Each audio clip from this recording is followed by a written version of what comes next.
Hey, welcome back to another episode of Reapercast. Today we are going to be talking about a lot of new interesting things here.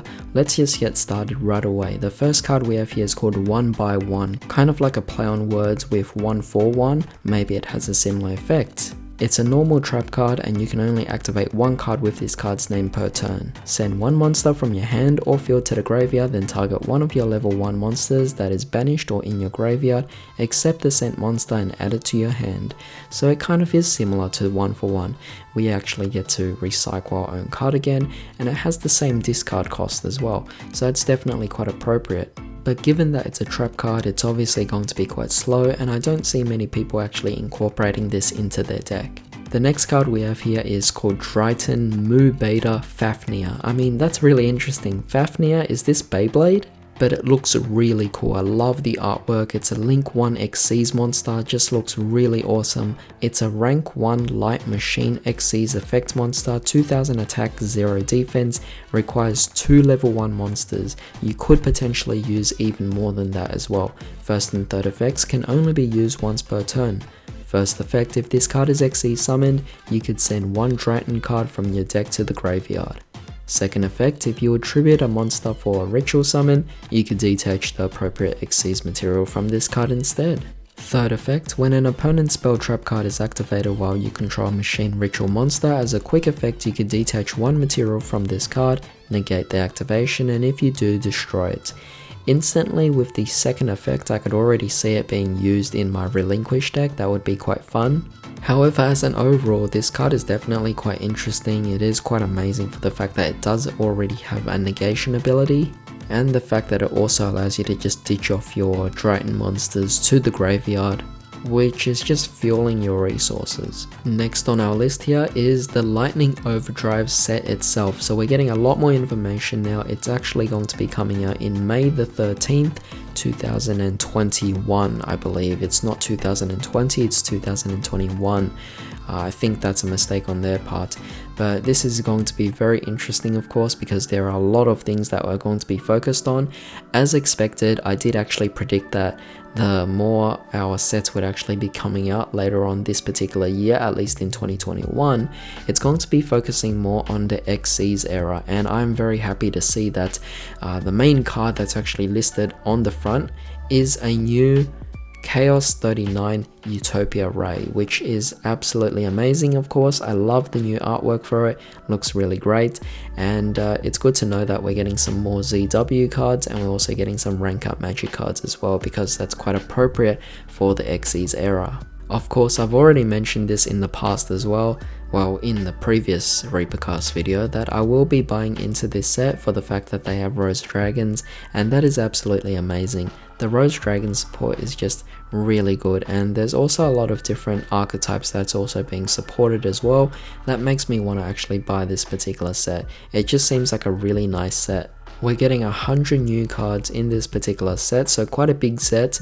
We have 10 secret rares to get, we have 14 ultra rares, 26 super rares, which is technically guaranteed in every pack, so 24 packs. I mean, if you get 2 boxes, you should be able to get almost all the super rares, and then you get 50 different commons as well, which again, that's also pretty easy to get.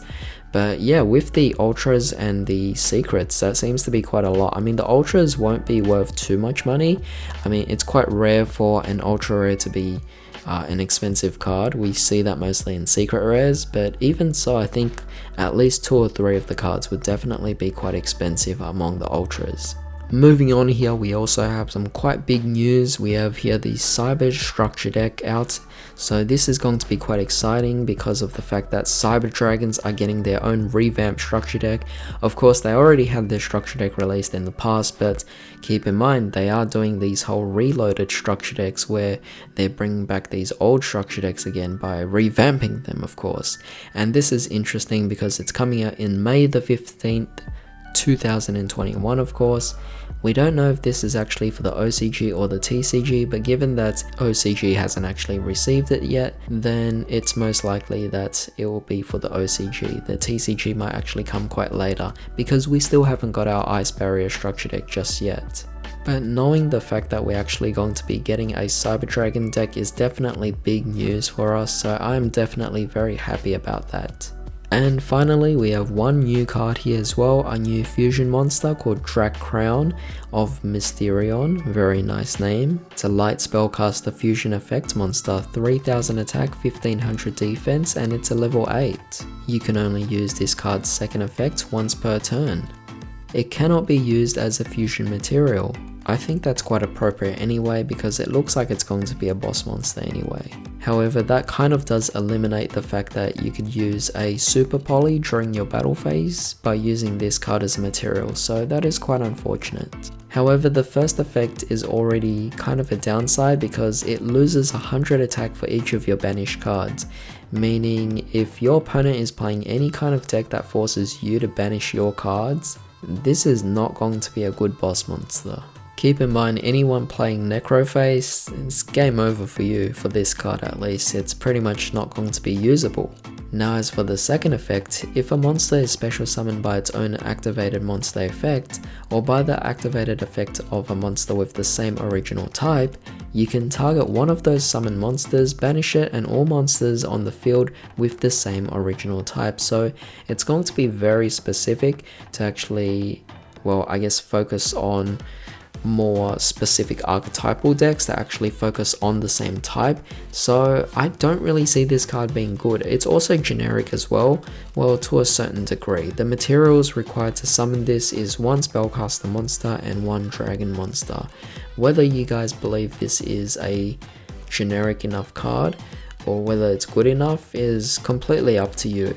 Personally, I don't see this card being played that majorly. It's quite unfortunate really, but hey, if this card comes out as either an ultra or secret, then it takes away one card that could potentially be expensive, because if it is a secret or an ultra, I definitely don't see it being an expensive card at all. But that's pretty much it for today's Reapercast. A lot of really exciting news here, so definitely tell me what you guys actually think about that. But with that being said, if you guys enjoyed this video, definitely drop a like and also share this video as it really helps spread the channel. Don't forget to subscribe for more videos just like this. But with that being said, I hope you guys have a great day. I'll see you next time.